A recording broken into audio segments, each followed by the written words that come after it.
So, here's something different. Yes, this old fart did used to watch Power Rangers, and was there to see the dinosaurs. But while I didn't grow up on what was called the Zordon era, basically from MMPR to In Space, I did eventually watch those seasons as an adult, and for the most part, they were pretty good. I say for the most part because, well, Turbo's first half was a pain in the dick, the later seasons of MMPR suffered from heavy seasonal rot, but all those pale in comparison to me discovering my least favorite Power Rangers season. A season hyped up to be an evolution, an ascension of what came before, a sequel to MMPR, but after watching it in full, it came across to me as anything but an evolution or improvement. Now, that doesn't mean that I think seasons with a far worse reputation like Operation Overdrive and Super Mega Force are good now. Far from it. I don't like those seasons either. But I'll get into why those are my least favorite seasons a bit later. I also get that people do like this season, and honestly, more power to those people. Absolutely more power to them. As I said in previous reviews, the purpose of this show is for me to explain why I personally dislike or like something. There's zero objectivity here, and I don't speak for everyone when I say what I do about a piece of media. What I say has every right to be disagreed with. And if you like this season, that's fantastic. It means you found something that I didn't, and that's okay. We welcome different viewpoints in this house when it comes to media. So, with all that said, here's my video on Zeo. Also, as you can tell from the footage here, yeah, I have to be very creative with the footage because the copyright holders of Power Rangers are very, very notorious for either taking down videos or blocking them worldwide. Copyright. Fuck. So after losing their powers in their command center at the end of MPR, our main cast of Rangers find out there's a secret underground base underneath the old center. Zordon and Alpha are still alive, and they get a new set of powers thanks to the Zeo crystal they got last season. And these new powers are going to be needed as they must deal with a new threat, the Machine Empire. A simple, but effective premise. A new threat that seems to be stronger than what came before. The previous antagonists are effectively tossed out of their base, and also their role as antagonists, and our heroes need new powers to deal with these threats. Damn, that's effective. Alright, you got my interest. What do these new threats do? Plan to demolish the city. Okay, a little small scale, but maybe they're working their way up. Steal a high school project to create their baddie. Okay, that's a massive change, but hey, maybe this is meant to be a reference to the older days before the show gets more serious. This is an empire we're talking about, and fighting veteran rangers with a lot of experience after all. Uses a clown to amplify a baby crying as a plot to potentially destroy the city. Okay, this is getting stupid. Sucking up one of the rangers. Okay. Let's skip to the halfway point. They must be a threat then, right? Okay, episode 25.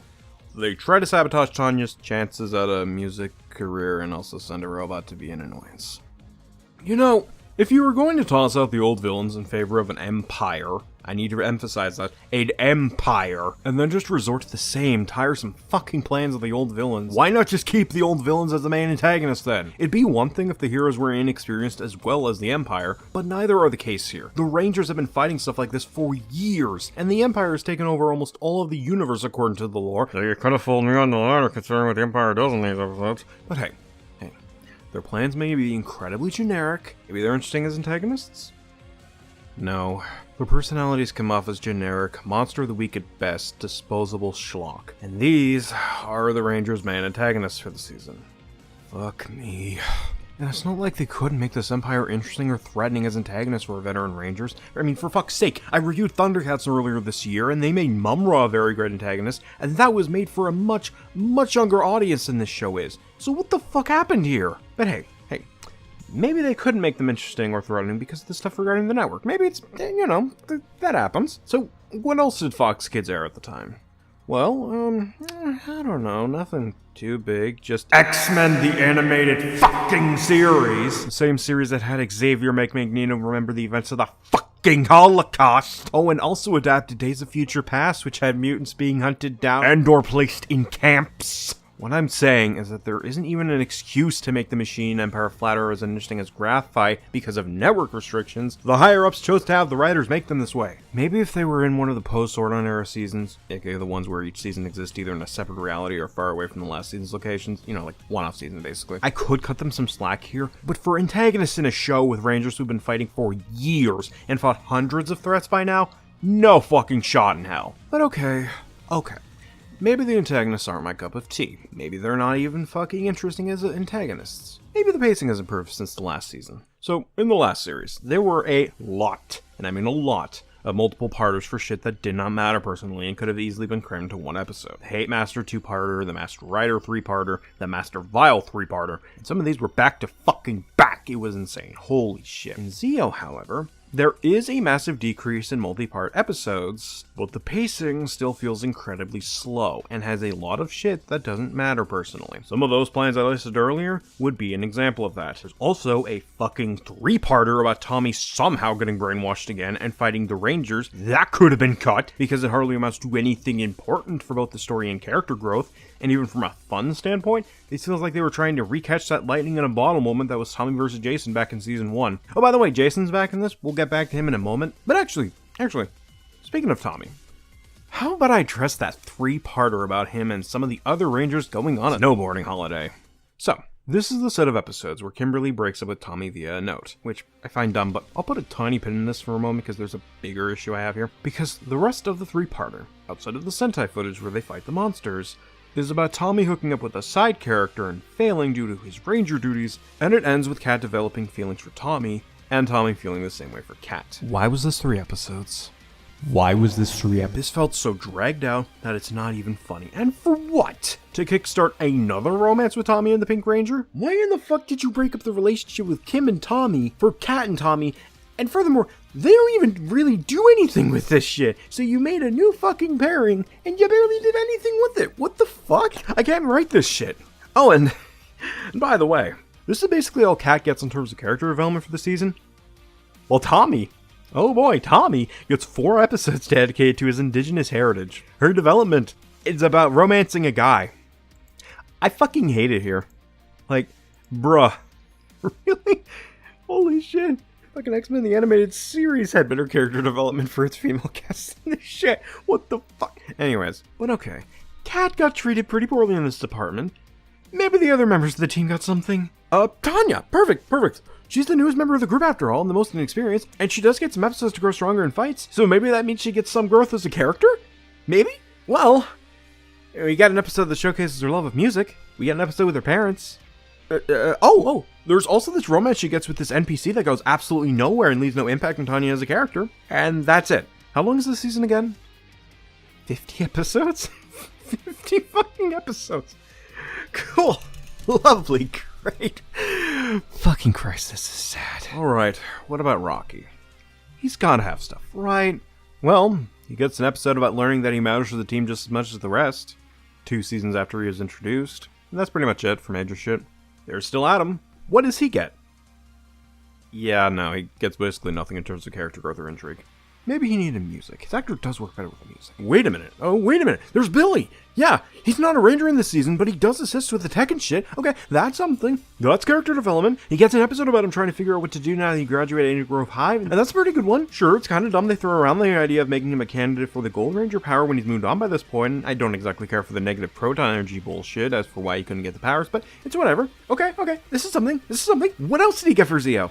Oh, right. A shitty fucking send-off. So, Billy aged up to an elderly man due to the side effects of his invention from Alien Rangers Season 3, whatever. Very slow acting side effects, I might add, since this takes place in episode 47. And he has to go to Aquatar to get cured, but he falls in love with one of its residents and stays with her. Man, I wonder why this sudden departure happened. It couldn't be because the crew were being incredibly homophobic to the actor to the point where he quit. I mean, that would be silly. That would imply the crew were more focused on bullying one of its fucking stars into near suicide over something that was out of its control than creating a good season and/or creating a good environment for the fucking cast. But no, see, it was clearly over a pay dispute, and Yo's being a pain in the ass to work with, according to producer Scott Pagter, which is why we never ever heard any other story since the Power Rangers franchise ended of Yost being a pain in the ass to work with. Not even on Cosmic Fury where he was a major character. There's just nothing else here.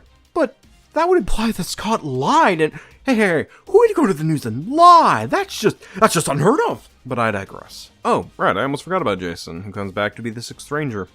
He existed. That's about it. He basically gets nothing. Honestly, it just felt like another attempt to recapture that lightning in a bottle I mentioned earlier for a show that was already starting to sink deeper in ratings by this point, and I don't think this exactly helped matters. Put simply, the character element of this show is not at all my cup of tea, as most of the main cast get barely any character growth or depth here, and even some of the newer characters get little to work with despite having the most opportunities to do so with 50 episodes. Let's try and be optimistic one more time. The character element is not my cup of tea. The story doesn't work for me minus its initial premise. How are the action scenes? Well, the Ranger footage is pretty good. Then again, it's Toei, it's kinda hard to fuck that up. So let's put that aside. Let's focus on the original footage. The original footage is honestly pretty mediocre. And considering they had 3 seasons of experience at this point, this is kind of insulting. It's slow. Some of the hits don't look like they have much oomph in that impact. The camera angles aren't that great. The difference between this and the O-Ranger footage is big to me, and that is a fucking shame, because I've seen them do so much better with the earlier seasons. Okay, what about the music? Is that at least good? Well, yes actually. The opening song is fantastic, as are the original songs composed by Ron Wasserman. But to be fair, it's kinda hard to find as a Bond season with a crappy soundtrack, but details. So there is a silver lining to Zeo I found despite my bitching. In the end though, at least to me, Zeo comes off as them trying really hard to go back to the roots of MMPR Season 1 with the more lighthearted stuff, but I feel that the execution just did not hit the mark at all. Especially at this point, when the Rangers have been fighting for years and have dealt with far more powerful monsters and threats. And here's the thing, I'm not even asking for the show to go full edgelord or go even more dark than the early episodes of O-Ranger did. I just feel they could have done such a much better job of making the Machine Empire actually threatening to these veteran Rangers than what they did here in Zeo. These guys are just fucking comic relief / monster of the week schlock, when they could have done so much more. Maybe have them invade various planets and the Rangers have to stop them. Maybe have the Empire conquer portions of the planet and the Rangers only get it back in the finale after defeating Mondo. Or hell, maybe instead of focusing on the majority of the lighthearted stuff, use that time to develop these characters you have. After all, they're getting older and have bigger challenges ahead outside of Ranger duties. There's a lot of story potential with that.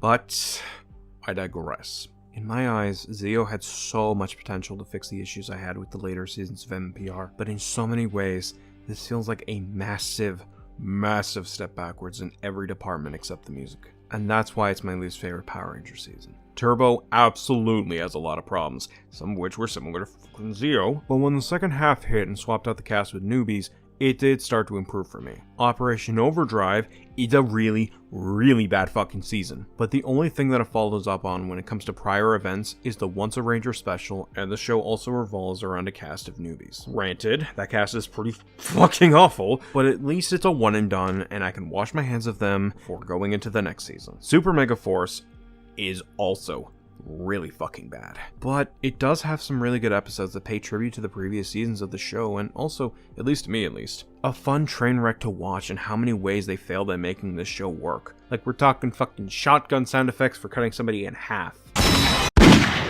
That's funny, even if it's just flat out incompetence. But Zeo is not a one and done like Operation Overdrive is, nor is it a fun train wreck like Super Mega Force is. It's meant to be the continuation of MMPR, an evolution of what came before it. And in my eyes, it fails in every aspect except music. Maybe the proper term is most disappointing and not least favorite, and that's fair. But even on its own merits, I didn't enjoy this season, and that's a damn shame. But as said previously, that's just me. I understand this show has a lot of fans, and that's fantastic. It means they found something that I didn't, and there's nothing wrong with that. Don't let my misery drag you down. The purposes of these videos, like I said, is for me to express why I like or dislike something. And the thing about expression is that you can hear what I'm saying and decide, I don't agree or see why this is an issue. Or if it's something I like, people can hear my reasons and decide, I don't like this movie or agree with your reasons. And honestly, that's cool with me either way. And if you like Zeo, that's also cool with me too. And I'd love to hear why you like it and or why you don't agree with what I said. It makes for a good discussion to hear opposing sides after all. But in order for me to hear that discussion, I should probably end this video. So until we meet again, I'm David Grimm, and thank you for watching.